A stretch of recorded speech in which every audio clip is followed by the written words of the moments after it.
పోలీసులకు drugs control అవసరంలే, శాంతి భద్రతలు అవసరంలే, శాంతి భద్రతల గురించి పట్టించుకోవాల్సినటువంటి అవసరంలే, ఎక్కడ అసాంఘిక కార్యకలాపాలు జరుగుతున్న అవసరంలే, ఎక్కడ అసాంఘిక శక్తులు పర్యటిస్తున్నారో అవసరంలే.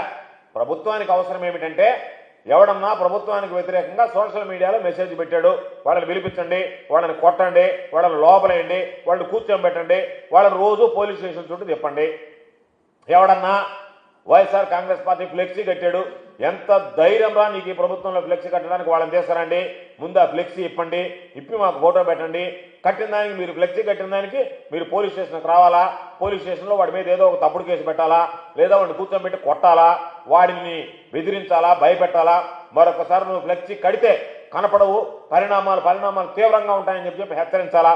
ఈ పనుల్లో ఉన్నాడు తప్ప నేను అడుగుతున్నా, నెల్లూరు జిల్లా తీసుకుందామా, రాష్ట్రంలో తీసుకుందామా, వైఎస్ఆర్ కాంగ్రెస్ పార్టీలో శాంతి భద్రతలో ఎక్కడన్నా చిన్న పొరపాటు జరగవచ్చు, కానీ ఇంత పెద్ద స్థాయిలో ఈరోజు జరిగినట్టుగా అదుపు తెప్పి నేరుగా విచ్చలవిడిగా డ్రగ్స్, గంజాయి, హత్యలు, ఇంత పరిస్థితుల్లో ఏ రోజు జరిగినటువంటి తెలియదు. వైఎస్ఆర్ కాంగ్రెస్ పార్టీలో జగన్మోహన్ రెడ్డి గారు శాంతి భద్రతల విషయంలో ప్రత్యేకమైనటువంటి చర్యలు తీసుకున్నాడు కాబట్టి ఆ రోజు అదుపులో ఉండగలిగింది.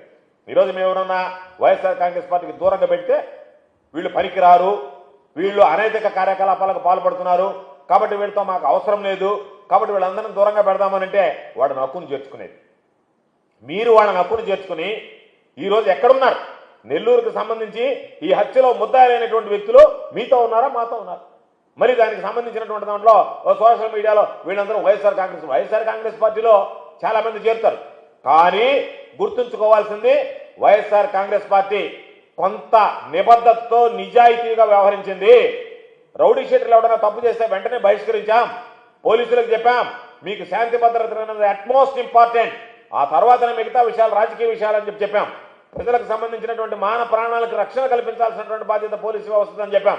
మేము మా ఇష్ట ప్రకారం, మాతో ఉన్నారు కాబట్టి, మాతో వాళ్ళు వెళ్ళిపోతారు కాబట్టి మీరు మా ఇష్ట ప్రకారం మేము చెప్పినట్టుగా మా వాళ్ళు ఏం చేసినా రక్షించాలనేటువంటి ఆలోచన ఆ రోజు వైఎస్ఆర్ కాంగ్రెస్ పార్టీలో ఏ నాయకుడు, చిన్న కార్యకర్త దగ్గర నుంచి నాయకుడు దాకా ఎవరు చేసినటువంటి పరిస్థితి లేదు. ఈ రోజు కూడా మా దగ్గరికి వచ్చి చెప్తున్నారు, ఏదన్నా జరిగితే మన తనాన్ని లేకుండా మనం శిక్షించాం. ఈరోజు తెలుగుదేశం పార్టీలో చూస్తే వాళ్ళు ఏమి చేసినా సరే ఆ పార్టీ హక్కును చేర్చుకుంటుంది అని చెప్పి ప్రశ్నించేటువంటి పరిస్థితులు ఉన్నా మనం తప్పు చేయకూడదు. ఒకరిద్దరి కోసం ఈ సమాజంలో ఈ పార్టీకి సంబంధించినటువంటి వ్యక్తులు దోషులుగా నిలబడకూడదు. కాబట్టి ఈరోజు జగన్మోహన్ రెడ్డి గారి క్రెడిబిలిటీ జనాలలో పెరిగింది. జగన్మోహన్ రెడ్డి గారు ఉన్నప్పుడు శాంతి భద్రతలకు సంబంధించినటువంటి విఘాతం కలగలేదు అని చెప్పి ఈరోజు ధైర్యంగా చెప్పగలిగేటువంటి పరిస్థితి ఏర్పడింది.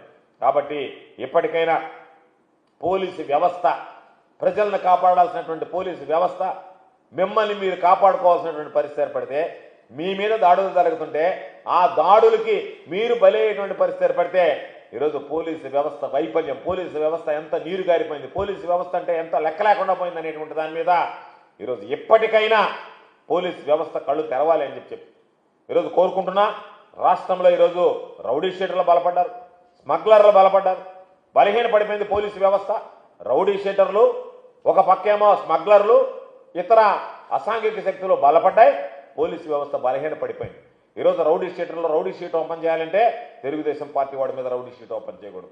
వైఎస్ఆర్ కాంగ్రెస్ పార్టీ వాడి మీద ఒక్క కేసు ఉన్నా సరే రౌడీ షీట్ ఓపెన్ చేయండి, పీటీ యాక్ట్ అమలు చేయండి, ఏదో ఒక విధంగా ఇబ్బందులు పెట్టండి.